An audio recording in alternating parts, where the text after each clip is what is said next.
Hi, everyone. Welcome to Itentive Healthcare Solutions webinar today, Maximizing Tasking by Mastering the Worklog. My name is Lindsay Lanning, and I am the Manager of Client Development for Itentive.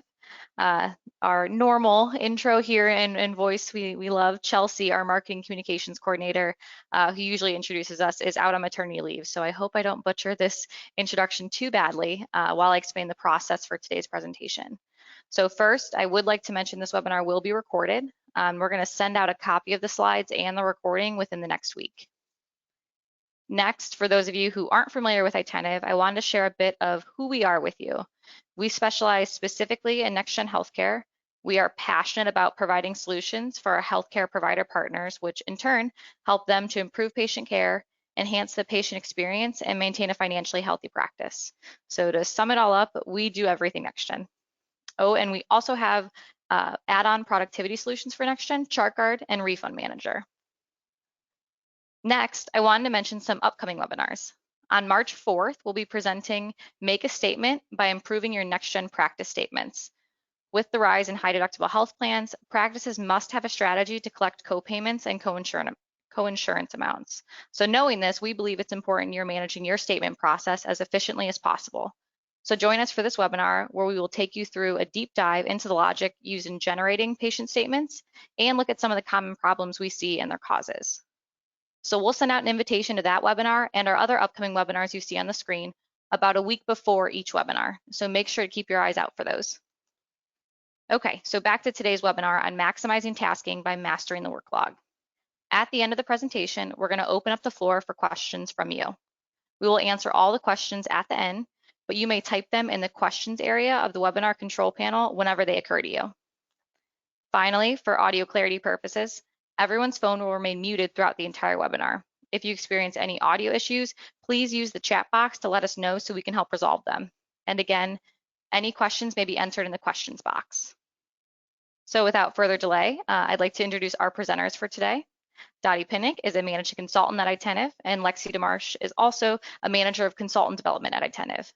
If you've ever worked with either of these people, you know they are true NextGen experts. So we are very excited to have them today. So Lexi, I'm actually going to go ahead and turn it over to you for a brief introduction. So the webinar is all yours. Take it away when you're ready. All right, thank you, Lindsay. So hi, everyone, and thank you so much for joining us for this webinar today. So as Lindsay said, we're going to talk about maximizing tasking by mastering the worklog. So I'm sure some of you got this invite and wondered, why we're doing a webinar on such a specific topic. And then hopefully, since you're actually on the call, your second thought was, what a great idea. So we actually chose this topic because so many of our clients are using tasking, and we realize that it's such a critical tool for managing your revenue cycle. So for this reason, we wanted to offer some insight on how to assist your practice with making the most of this feature. So today we're going to review how to maximize the tasking feature in NextGen Enterprise PM. And mastering the worklog is going to allow you to manage complex tasks, and these can be done to ensure the financial health of your practice. So we're going to give you some step-by-step instructions on how to configure the system to accomplish this. So we're doing this because our ultimate goal is for you to maintain a financially healthy practice so you can continue providing high-quality care to your patients. So I'm going to go over just a really brief overview of what tasking is. I know this is called mastering, so don't worry, I won't take too much of your time, but I just want to make sure we're all starting off on the same page.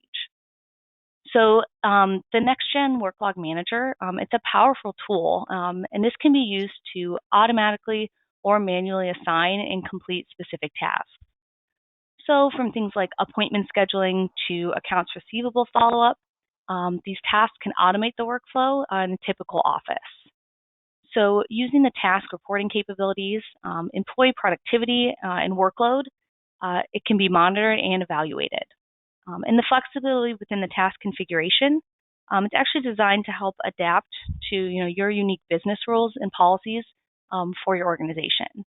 We really believe that tasking is one of the most valuable tools available in the NextGen Revenue Cycle Toolbox. So how is a task created in the NextGen system? So as I mentioned, they can be created either automatically in NextGen PM or manually. So the options to create a task, they depend on the task source type. So the source types can include any of the following that you see there on the screen. And tasks can also be manually created in bulk from a report. So once a task is created and assigned, it's going to actually appear in that user's worklog. And then the worklog manager window can be used to look up those tasks based on your search criteria entered. This window is kind of designed to allow users to configure the columns in an order that kind of provides them with the most clear and pertinent information. So to begin, the user would select My Tasks, and that's automatically going to bring up all tasks assigned just to that user, or it could be a work group that the user belongs to. And it's going to show you tasks that have a status of in progress or not started. The Worklog Manager has had some enhancements on recent versions that allow users to save search criteria. That's just going to allow for quick retrieval. So on the screen, we just want to give some kind of quick examples of just some of the ways that we've seen our clients use the worklog and tasking to ensure efficient and effective workflows that are used in your practice. So this can help ensure that physicians, and their entire care team are all working at the top of their licensure skills. So meaning each care team member are working on the most complex, or challenging tasks that their license, training, and abilities allow. So, rather on spending time on tasks that can be done effectively by someone, who has a little less training. So that was just kind of, again, just a quick overview of what tasking is. So now without further ado, what you came here for, I'm going to turn it over to Dottie, and she's going to really dive in to show you how to fully maximize your tasking so you can master your worklog. Thanks, Lexi. As she mentioned earlier, tasking is one of the most valuable tools available. But unfortunately, what our experience has shown is that clients often fail to gain the full value of the tool for a variety of reasons. So today, what I'm going to try to do is help you to review some of those reasons and how to overcome them. I also want to talk about some of the logic used in the NextGen system when the system generates tasks for the worklog and the ways to help your users focus on this feature. So as many of you know, if you're using NextGen already, these are some of the questions that you might be asking yourself. Are you using it to its full capacity? Does your staff know how to configure the worklog? And do some of these columns, why do some of the columns appear in the worklog? When I go out to work with the client, these are some of the common problems and questions that I get asked. So these are some of the questions I want to address today. So first and foremost, let's talk about the common problems when we implement the worklog. One of the first ones that we look at is the task does not see the value of tasking, and they're reluctant to change from using reports. So I don't know how many of you already implemented tasking or how many of you are considering it, but there's a couple things that are always true no matter what practice you're in. And one of those things is anytime there's change, it's going to be natural for the staff to have reservations against that change. Not everyone adapts well to change. Some of you may be laughing because you may have this experience of your own, but some people don't like any kind of change. Some people embrace it and they can't wait, but that's not everybody. So one of the reasons that implementing tasking is very challenging is because the users don't see the value. So let's step back for a minute and see what is the value? Like, what's the value of tasking? And why should we even make a change? Well, if you go back years ago, before we had tasking, most everybody worked from reports. And rather surprisingly, I go into practices today that they use tasking, but they still work from reports. And some of you are old enough to remember the days when all we had was reports. And for those of you who are not, that old and don't remember how we did it without tasking, well, here's how we did it. We got a report, and it could be 40 pages long, and then you had some highlighters and you had some pencils, and you started working your report, and you'd highlight the ones that were done in green and the ones that need follow-up in yellow, and maybe you'd have an orange marker. And then you would get maybe to page 10 of your report and realize that a lot of it was obsolete, because those things now that were on the report 5 days ago that you ran, now you're on page 10. Well, those things have already been done. So you'd have to run a new report, put your old report side by side, keep your highlighters. Now, some of you are laughing, but this really is how we used to do it. So, you know, if you think about the way we used to do it, it isn't a hard sell to see the value of tasking for the management, right? Like, they want to get rid of all the paper. They want to get rid of all the highlighters. There was never a way to quantify the way we did it before. But one of the challenges that I found, and I'm going to share some of my personal experiences with you here, because I see a lot of familiar faces, but for those of you who don't know, I worked for NextGen for a very long time, like 17 years, and I've been in clients all over the country working directly with the clients, trying to help them resolve some of their issues. And one of the things that I have found that is greatly overlooked is that there is a huge psychological component to tasking. Well, there's a psychological component to change, but particularly to change to tasking. Yep, that's right. It's psychological. And the first sign that you've got that your staff is having a psychological reaction, I don't know if you've done this yet or if you've seen this, but the first time a user logs in and they pull up their work log, they have 545 open tasks, or sometimes they have 1,045 tasks, and they get totally overwhelmed. Like, they freak out because they see that they have 1,000 tasks or 500 tasks or whatever the number is. Now, the irony is, with the 30-page reports, 40-page reports we used to give them, there were 1,000 things on that report, but I guess somehow it's a psychological thing of just seeing the number. I cannot tell you how many staff members, not management, but the rank and file AR staff that say the number just never goes down. I can't, it drives me crazy. I come in, I complete 50, and tomorrow there's 70 more. Well, I might remind you that's why they have a job, but it's a clear sign that the management is not really addressing the psychology of the staff and how they look at tasking. It just makes them feel overwhelmed, and sometimes they just feel like the tasking is just too much for them. So being overwhelmed by the volume is one thing. The next thing that I found is tasks are assigned, but there's not much effort given to teach the staff how to work them, or more importantly, how to prioritize them. So even if the staff knows how to work them, they open up their work log and they say 1,500 tasks, and it's no wonder they're overwhelmed, because that's a really big number, and sometimes they don't know where to start.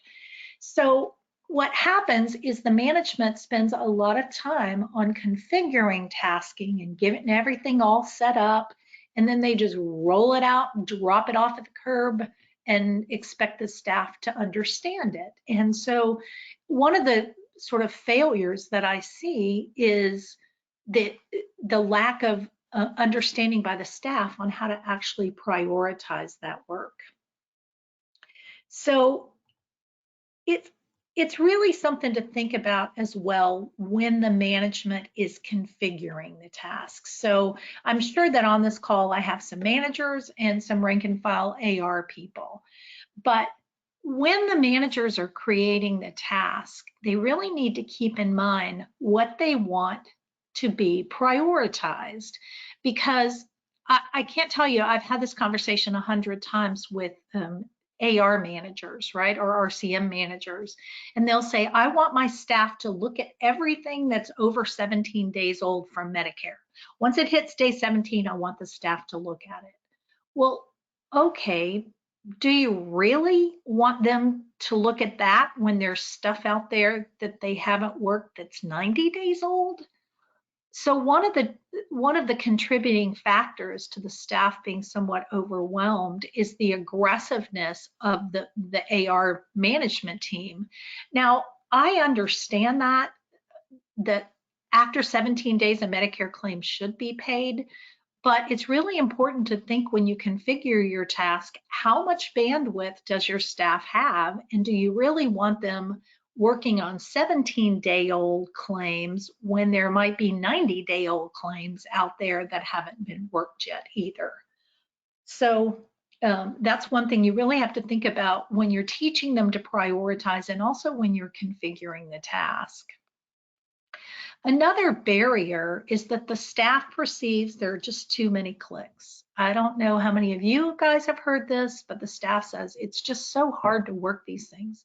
There's so many clicks. It just takes me twice as long to work it as I used to work from my report, or it's a very cumbersome way of working.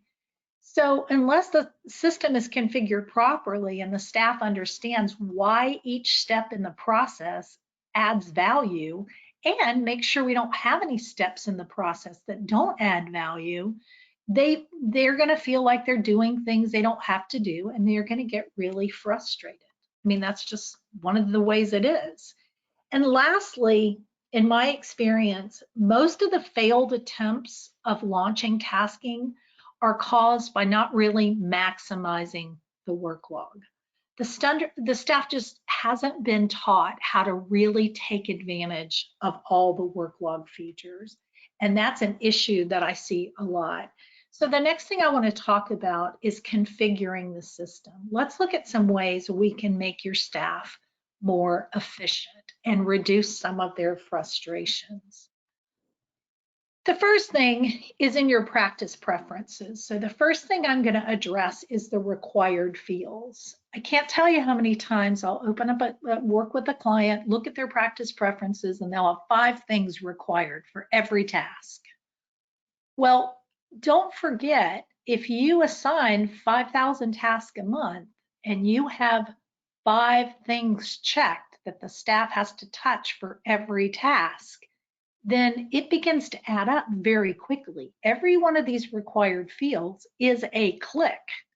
So one of the things NextGen has done to somewhat address that is they've given you 2 levels to make fields required. And I really encourage you to be very sparing in what you use as a required field at the default level. Because each task, and I'll show you that in a minute, each task can have required fields that are specific for that task. But at the practice level, anything you check here in this top section is going to be required at the default level. The other thing you can leverage is having the system default with the completed user, with the current user, automatically, and then default with the current date automatically. So having these 2 things checked, the staff then doesn't have to pick their name and the date every time they complete a task. If they flip it to completed in the status bar, then it will automatically put their name and the date. And these next 2 things sort of give you a little bit of a hedge. It prohibits past completion dates, and it doesn't allow you to modify it once it's been done. So if there are things that you need required, I recommend that we look at the task level to do that and not at the global level. So for example, if you're doing an adjustment approval and you want to have, a subject required, or if you want to have something required that's unique to that task, you can add those at the task type level instead of making every single task have all the same requirements. So that helps avoid some of the clicks. We talked about that system configuration. So now let's turn our attention to the actual work log and just take a couple of minutes and try and understand the columns on the work log and how they're populated. Now notice I said try and understand them. I have asked NextGen for a little bit more details on this, but I'll share what they've provided with me so far. The first thing is the task itself will often dictate what populates in the work log. So there are 15 fields that will populate in the work log for every task, and those are in the documentation, but they are basically the task type, who it's assigned to, and the dates, like the date it was created, the start date, the follow-up date, the completion date. Those will always appear in the work log for any task. The rest of the columns, and there are hundreds, can be configured either by the way the task is created or by the user. So I'm going to start by showing you that when I look at the work log and the task is created, this example that I've got up here is an encounter task greater than 45 days old from the date of service. And what you'll see here is it's going to give me the age, the aging date, and the COB. So it'll also pull my financial class and my COB, and these are all based on the configuration in the task, right? So if I've created this task from a report or manually created it, not all of these columns may be available. So that's why some of the columns appear for some of the tasks and some do not. The next thing I want to talk about is the way that each user can customize the columns in the work log, because I really believe that mastering the work log is going to be the key to success. And NextGen is designed, NextGen understands that there are multiple roles that PM users play, and it's designed to allow each user to focus on their specific job duties. So the first thing we're going to do is look at the user preferences. Now, I always start out here with lookup limits, and I'm going to take just a second and talk about lookup limits, not only as it pertains to the work log, but as it pertains to everything. All of you are sharing system resources. So that's, the actual server and the system resources to drive responses from the server. And everybody that's using NextGen, including some of you, your providers, not all of you, but some of you the providers are using it as well, are all sharing the same system resources. This lookup limits at the user level allows you to increase or decrease based on your need how many items you want to return every time you look something up.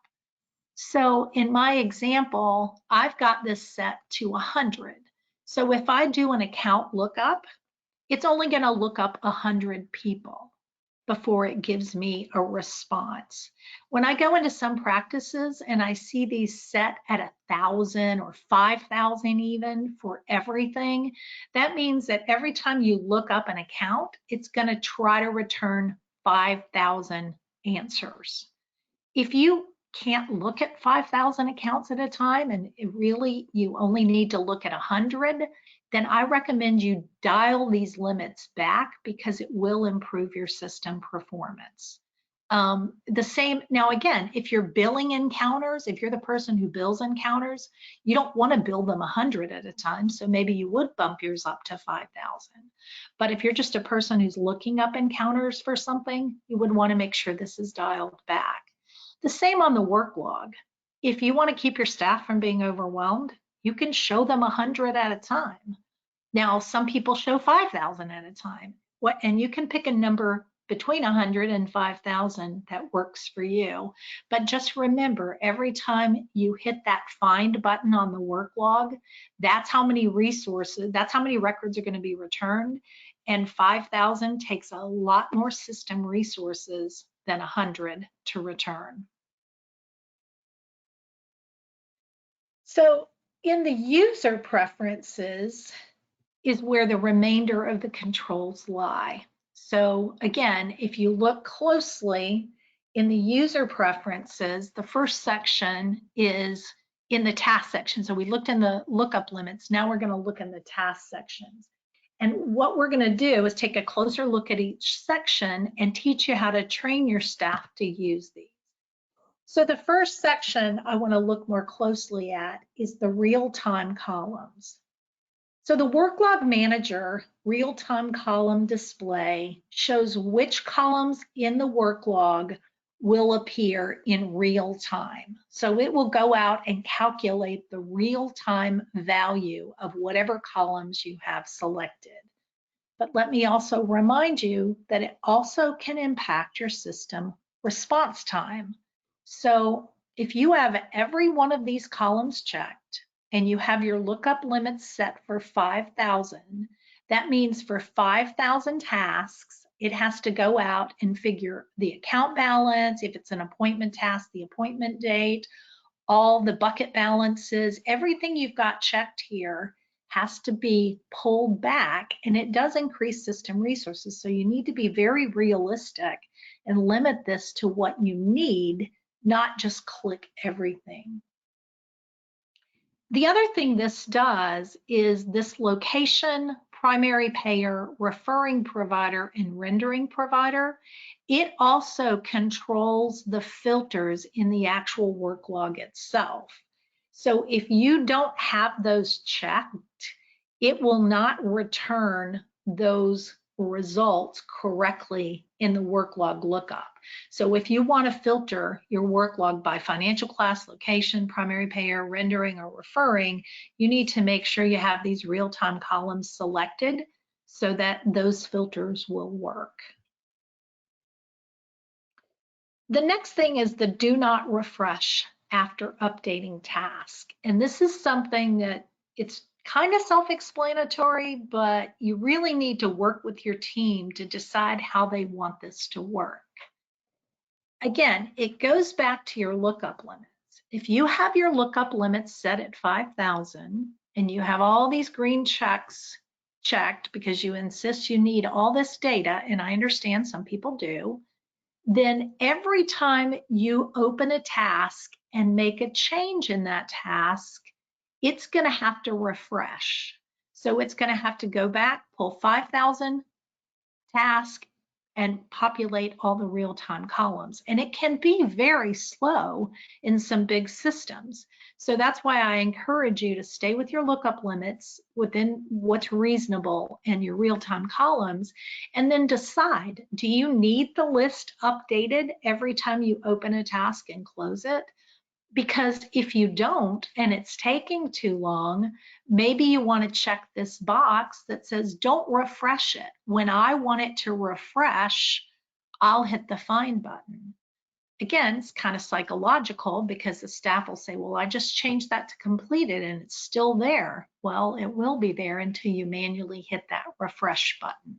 So that's another one of those things you have to sort of decide what's best for you and your team and how they want to use it. The next thing is the preferred task, and this is relatively new in 5.8 UD3, I think. They allowed you to order. So if you're a big practice with lots and lots of task types, and you've got one person that works 3 or 4 tasks, but maybe there's 20 task types, that person can set their user preferences so that theirs are on the top.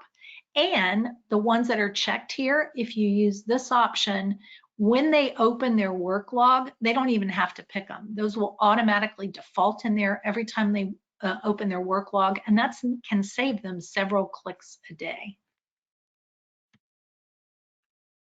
The next section that I want to look at more closely is the columns. So you know, as I told you, there are dozens and dozens and dozens of columns in the work log, and it can make it look really cluttered. It can be kind of overwhelming, especially if a user only performs certain tasks. They don't need to look at all this other stuff. In fact, you know, some of it they may never even care about. If they don't do appointment tasks, they don't care about all the appointment stuff. If they don't do AR tasking, they don't care about all the AR stuff. So each user can determine which tasks they want, which columns they want to see in their work log and remove all that clutter that can be sometimes very distracting. So I'm going to give you a quick little troubleshooting hint here. If a user has done this and they've set up their columns, they've set up their real-time columns, and they've made all their clicks, they open up their work log and they can't see what they're looking for. Like I just turned on the real-time column of account balance and it just isn't there. Well, it is possible to hide a column inadvertently when you're dragging and dropping. It's possible that they can get sort of out of whack in a way. So I don't know, this is a tip that's been around for a really long time. If you right click in the blue area here, you'll see an option to reset your desktop settings. If you do this, then it will reset it back to the factory or the out of the box setting. But not only will it fix the work log, it'll change all the customizations that you've made in either displaying or sizing your columns throughout the PM application. So this is kind of a last ditch thing, but if you need it, it's something that's very handy to have if you've somehow managed to, as I say, outsmart myself and hide some of my columns that I actually want. The next thing I want to talk about is now arranging the columns. So let's talk a little bit about the columns. They're drag and drop enabled. So you just click it, hold it, drag it, put it in whatever order you want. They're unique to each user. So when you customize them, they're customized only to you. Now, the bad news is you have to work with every user. But remember, I said there's some psychological component to tasking, and it does feel kind of good to give the user some control back on the way they can organize their tasks. So what I'm going to do in the next few slides is I'm going to give you some sort of examples of how different types of staff working different tasks may want to organize their work log in a way that is best for them. So if I'm a person that's working an account level task that's driven by the statement counter, but maybe I also want to look at the age, or maybe I've got tasks driven by the age and the statement counter, then what I'm going to want to do is put all of those columns up front.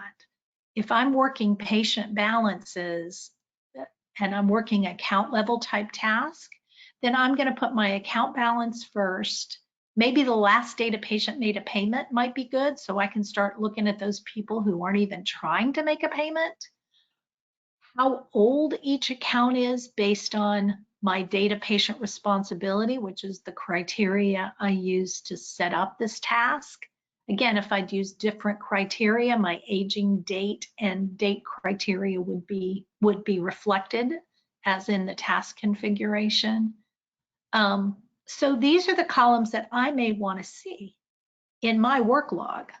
And this is an example of how I may have my work log set up. Now, as we go through these examples, you're going to notice that I put the create date, the source number, and the source name. Those are always my first three, not because you have to, but just because I've found that it just is easier for me to have some consistency. So the create date is going to be the date the task was created. The source number, if it was an account source task, it would be the account number. If it's an encounter source task, it would be the encounter number, invoice, etc. So, and then the source name would be the patient's name or the account name. If I'm doing encounter level follow-up, like unpaid claims, for example, what I would do here is put my account balance, and we'll talk about that in a minute, but I also want all my buckets right in front of me. I want my COB 1, 2, 3, and P buckets right in front of me, because sometimes I can look, like in this example, I've got a debit 120.50 in my COB 1 balance and a credit corresponding and offsetting credit in the patient balance. All I have to do is right click in balance control and fix that, and that one goes away. I don't have to open it. I don't have to do anything. If I've got my autocomplete options to set it up when the third party balance equals 0, that task will complete itself. Or if I want to, I could go ahead, open it up and do all the work, change the status to completed and complete it myself. But having this, that tells me this is not one I'm going to have to worry about. And maybe some of these older ones out here that have been here for a long time that do have current balances without offsetting credits do need to be managed. So in this example, I've got all my buckets, my primary payer, what kind of task it was, how old it is, and what it's aging by. In this example, I've got a denial tasking. So maybe maybe on this person, I do some unpaid tasking, but I also do some denial tasking. So in this example, I've got both the same thing I had before, my COB, so I've got my buckets where I can see them, but I've also got my reason codes so I see why it wasn't paid and the payer that didn't pay it right in my work log at my fingertips. The next thing I want to talk about is transaction approval. So I don't know if you're using transaction approvals, if you've never heard of them, if you always wondered what the heck they were. Well, just on an aside note, NextGen has the ability to require approval if certain transactions, payments, adjustments, or refunds, and that can mean negative payments, refunds, or large adjustments require approval before they're committed and posted.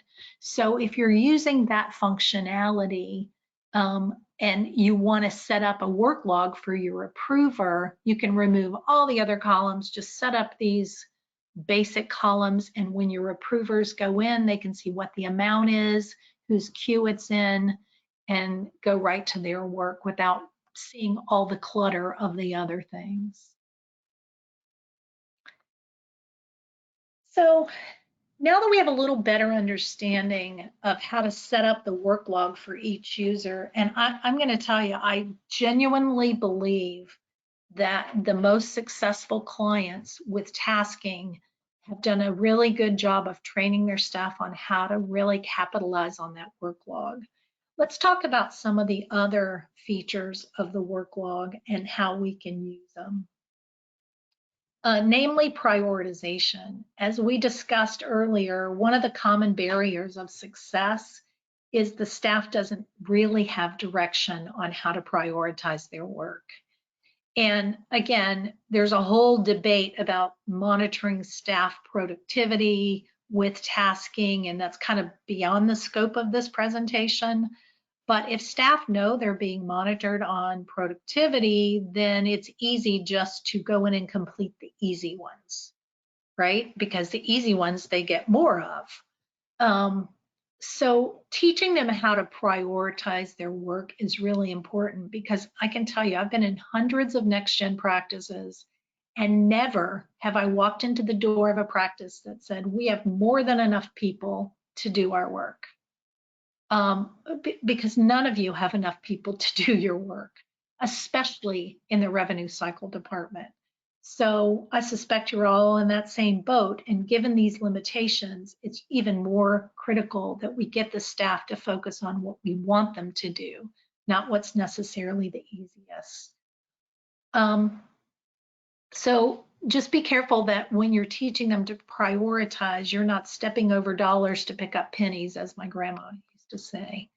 And one of the ways the staff can really maximize NextGen in prioritization is using the filters. So again, you can filter on any of these general tabs. So if you just want to look at tasks that are old, that were created a long time ago, or tasks that you've given yourself a follow-up on, or tasks with balances at the account level or at the encounter level greater than a certain number, where the claims are a certain age, the encounters a certain age, the accounts a certain age. These are ways that you can just narrow down the things you want them to focus on first. And so, for example, you may only want to work your large balances first, or you may want to work all the Blue Cross balances first. And if you have those real-time columns turned on, like we talked about, you can use these filterings to just work on the claims for one provider, one payer, or one financial class, or one location. The advanced tab, now this was sort of beefed up a little bit in, I think, UD3. And the advanced tab allows you to have multiple levels of advanced sorting and filtering. So once you put a criteria into the advanced tab, you'll see a little asterisk appears on the advanced tab, and that's your note. If you're in the general tab, you'll see that asterisk and say, hey, wait, there's more than what I see right here. There are additional filters put on the advanced tab. So that's something that's kind of helpful to you, is using that advanced tab.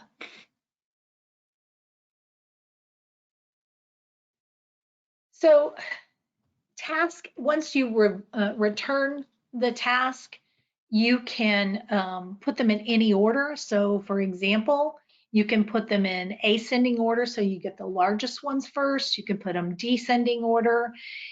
Just remind your staff that sometimes if you put them in order and you see all blanks, it's because, and you're like, I don't see a value. Well, that's because the blanks will sort at the top.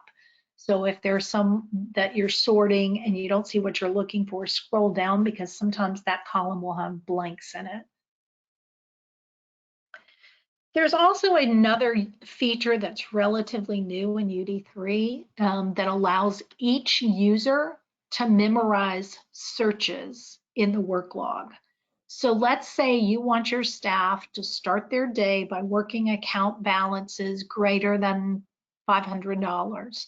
You can save a search for them that has all that criteria there, and every day when they come in, they can just pull that save search, hit find, and they don't have to do all the clicking. Again, back to the psychology and helping the staff reduce the clicks. They set it up one time. Maybe they want to do their Blue Cross over 100 first, and then their Dr. Smith and the OR second. However they want to do it, you can set up multiple searches here that are user specific, that can really reduce your clicks when you're opening up your Worklog to focus yourself on priorities. Hopefully this has been helpful. And as we've discussed throughout the presentation, having consistent policies that are communicated to the staff are really important to making this whole thing work. So I really recommend that you have conversations with your staff to kind of make sure that everybody's on the same page and that they're consistently using it the same way. And so along, now that we're on that subject, one of the policies that every team has to decide is how they're going to deal with tasks that, okay, so here's the scenario. I get a task for an unpaid claim, and I go on the website and I look, and it says the claim has been received and it's currently being processed. What do I do with that task? Well, NextGen gives you basically because there's nothing else I can do about it. I just did everything I'm supposed to do. And so do I go ahead and complete it, or do I put it in progress? Because the one thing I can't do is if I complete it, so let me back up a little bit. If I complete it, it will come back tomorrow. Now, a lot of people are like, why would it do that? Well, because the task is generated based on the criteria. And let's say the criteria is the COB1 balance is greater than $5 or $10. Well, that COB1 balance still meets the criteria. There's nothing I can do about it. So I either have to complete it and discontinue it until a certain time period, or I have to leave the task and put it in progress. And that there's no right or wrong way. I keep going back to the psychology of tasking, but it really is kind of a psychological decision. Do you want your staff to discontinue that and for 15 more days and wait and see if the payer actually pays it? And if they don't, have it come back as a brand new task in 15 days? Or do you want to put it in progress? And those are examples. And NextGen gives you a couple of options. So one is you can set it up to be configured automatically to discontinue if certain things happen. Now this discontinue, and this is where it gets a little complicated. So that's why we need really smart people doing this stuff, because this option only works if you're using an autocomplete reason. So if you rebill the claim and your autocomplete reason says discontinue it for 15 days or 30 days, if I rebill it, then it will discontinue this task and bring it back. It'll complete this task and bring it back in 30 days if it's rebilled. Now, that might not be how you want it to work. You may want your staff to have to put it in progress or to manually discontinue it at the task level. So at the task level, they can discontinue it here for however many days. Now, some people don't trust their users not to discontinue it indefinitely, and that's another whole conversation, but that is one way the system can work. So remember, if you just complete it and it still meets that criteria and you don't tell it to discontinue, it's just going to come back tomorrow. The other option that some clients use is the in progress option. So the in progress feature puts a little bit more responsibility on the staff. They put it in progress and they issue a follow-up date. Now, I don't recommend using due dates or expiration dates because they will, if it expires, it's kind of gone unless you just look for expired tasks. I typically use follow-up dates and I just put it in progress. Now, when I'm helping people come up with best practice, what I tend to do is to use the subject as either the last action I took or the next action I'm going to take. You have to kind of decide in your policy whether you want to say, here's what you're supposed to do next, or here's what you've already done in that subject. And one of the reasons I use the subject is because I can make it a column in my work log.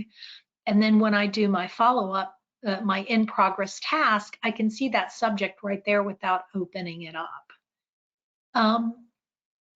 So again, you can filter by that follow-up date to say, I don't have anything due to be followed up in your work log, if that's the method you opt to use in your practice. And like I said, there's no right or wrong way. It's really just about how you can, how it works best for your team, and particularly for your monitoring. So hopefully that's been helpful. I want to go into, I've got a few more minutes left, so I just want to give you some additional tips and tricks in the work log. And if you may already know these, you may not, but I definitely want to see if I can sort of share with you some things you may or may not know. First of all, this Control M assigns it to me. So if you're using task work groups and I pull something out of a work group, I can either hit the Control M button on the screen, or I can click the blue hyperlink and it will put my name in there. Likewise, if I click this blue hyperlink, it will put my name, the date, and the time in the task. So task work groups, there's some controversy out there. Maybe it's easier to use task work groups. It's a lot harder to know if there's a bunch of people in the work group, who's working what. That's where that advanced filter can come in. If you're only working, if you've got all the Blue Cross and somebody's working the high dollar ones, somebody's working one location or one rendering. There's some advantages and disadvantages. One of the disadvantages is, like I said, you have a little bit less accountability and visibility into how much is in everybody's work log. One of the advantages is if you do have a high staff turnover rate, you can assign it to a work group and just put those people in a work group, because if you've got 5 tasks, it's not that hard to update your task when someone leaves. But if you're one of those practices who literally has 100 tasks, and yes, I have seen those, it's very hard to touch 100 things every time one person leaves. So there's some pros and cons to work groups, but that is one of the options. If you're using work groups if you're not using work groups, if you are using work groups, it doesn't really matter. If you want to reassign tasks en masse, so basically you can pull your criteria of what you want to reassign, you filter out whatever you want it to be, and then you click the button to select all of them, right click, and open, and it will open all of those into one task. And you'll notice here, it even says when I edit this, I'm actually going to be editing 200 tasks. If I want to pull those back, assign them to myself or assign them to someone else, I can do that with one click. By right click opening them, I just assign it either to myself or to whoever I want. And when you're working multiple tasks at one time, you just click the box to the right of which field you want to update. So if I want to put them all at this start date and all to this person, I click those 2 boxes and it will give me a message saying you're about to update 200 tasks. Is that what you want to do? And that works well also if you've got an account with multiple encounters and there's like 5 encounters that you want to do the same exact thing to that task. You'll see them all right here. You'll see that the source name, instead of being 200 tasks, will be the same patient. And then you'll see the 200 task number, and you can work all the tasks for one patient, because this is going to show you all the open tasks on that same source type if you open them like that. Last, and I'm just going to touch on this very briefly so that I leave questions at the end. There's a lot of controversy about using tasks to track productivity. There's no right way, there's no wrong way. I'm just going to give you a very quick overview of how it can work. The task analysis and task details reports are the reports that you would use. This is an example of the task analysis report. Honestly, it is straight out of the box. I didn't change anything except I picked, I told it to only give me the task created this month, because you want to make sure you're not looking at the whole universe. Or maybe you want to look at the whole universe, but I was interested to see the tasks that I'd created in this current month, where we were with those. How many did I create this month? How many are still open? What percentage are still open? How many were complete? And so these are the numbers. And again, I pulled these right out of, this was a right out of the box report. If you are looking at doing some window or traceability into staff productivity, there are a couple columns that you might find interesting that I thought I would just point out to you. These are relatively newly added columns. One is the balance amount. So if you want to see the dollar value of your task, the create age, so how long has that task been out there, and then the modify age. So has it been 4 days since the task was modified or 20 days since the task was modified? And then the last modified by and the last modified person. So if you want to look, you want to pull these to see, how many people are modifying how many tasks. And then I'll talk about task subgrouping. Just basically, you can subgroup your tasks so that you put them as AR follow-up versus front desk, eligibility or whatever. And that will also help you delineate those a little bit better when you're doing your reporting.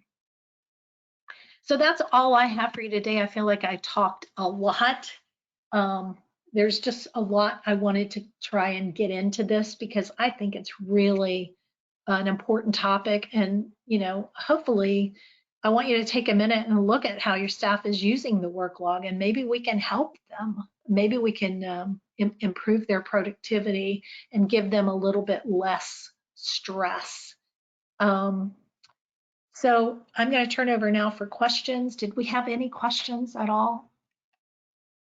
Yep, I think we did, Dottie, and you can go ahead and flip through. I think we have just a few more slides, and we'll open it up to questions as well from everyone. Okay, sorry. No, you're fine. Thank you so much. That was a lot of awesome content. I hope we are able to have some takeaways here to be very useful and constructive information to better everyone's practices. So if you are feeling a little overwhelmed with the information, we are sending a copy of the slide deck and recording out within the next week as well. I know we had a few questions on that, but if we can help you at all, we can assess your current situation or standing, and of course provide recommendations and help implement any new processes or procedures surrounding tasking and using the Worklog. And then of course, next steps, you can always visit our website, continue to sign up for these webinars. We have a few more down the pipeline as well that we introduced in the beginning. The next one is on statements as well, that Dottie will be on as well with that. And then consider some of the services we offer. We do have on-site consultations for PM as well as EHR and technology. And of course, test drive our products. We have the refund manager and ChartGuard as well. So we can go ahead and open that up for questions. I wanted to thank Dottie and Lexi for being on today. A lot of great content. Again, we're going to open the floor up to questions from you, so you can feel free to type them in the questions area of the webinar control panel. We are getting a few coming in right now, so I will go ahead and read them off to you, Dottie, and or Lexi, and delegate these as we need. So the first one came in, I believe, when you were going over saved searches, and that Sure. was going to be, they asked, will new tasks drop into the saved settings? Yes, unless you've created filters that filter them out. So the saved searches don't just look at today's, it's a criteria search, sort of like the reports. If the criteria is Blue Cross over 100 in the West Side location and new tasks come in that meet that criteria, they'll drop right into your saved searches. Perfect, thank you. The next one is in working multiple tasks, or in particular reassigning tasks en masse, aren't there fields, if not copied, that it will be a problem to find the task? Maybe it was a bug in the past, but I was thinking you had to copy the status field along with other fields. I haven't seen that unless it was a bug. The way it should work, let me just go there because I don't always know the way it does work, but I know the way it should work. The way it should work is whatever boxes you check, it should copy those over. So if you put them all in progress and some of them have been not started, it'll copy over the not started and put them in progress. The one thing it doesn't do, and this may be what the questioner is referencing, is it keeps a history of all the changes in that history tab unless you change them en masse. So if I change 500 assigned to myself or change the not started to in progress, it doesn't track that as a significant event for all 500. Gotcha. All right, thank you. The next question, I think I can actually grab this one. Is there a WebEx that addresses setting up task types within file maintenance. We do not have one right now, but that could definitely be a future topic for us to consider as well. So thank you for that. Always feel free to let us know if there's any topics that you would like to have covered or learn more information on. The next question is there an option that you can select which will open your work log to a specific group that you are assigned to, like a My Task button, but for the group, rather than having to find and select that name is the assigned to field? No, if you're in a group and you select My Task, it will pull all of your tasks that are assigned to you, plus all the tasks that are assigned to that group. So one of the things you may want to do is create a saved search if that's something that you use a lot and you're not getting it in the My Task sort of one-click option. You may want to create yourself a saved search. Now, the system does require 3 criteria to save a search, but it should be pretty easy to come up with 3 criteria. You know, the source type, the status, and then the assigned to are 3 pretty easy criteria that should get you everything you need. Perfect. Well, that looks like that is the last question. If you have any last minute questions, feel free to type them in now. Otherwise, as just a reminder, we will be sending out a copy of the slides and a recording within the next week as well. So we should hear from you all after that. Again, it doesn't look like any other questions are coming through, so it looks like we are good to go. It is 2 o'clock. I don't want to take up any more time from any of your days. Thank you all for joining today. Our contact information is listed on the screen if you have any other follow-up questions, or of course, if you have any other topics for us for future webinars as well. We appreciate you all joining today. Thank you, Dottie. Thank you, Lexi. Everyone else, have a great rest of your day. You as well. Bye, guys. Thanks again.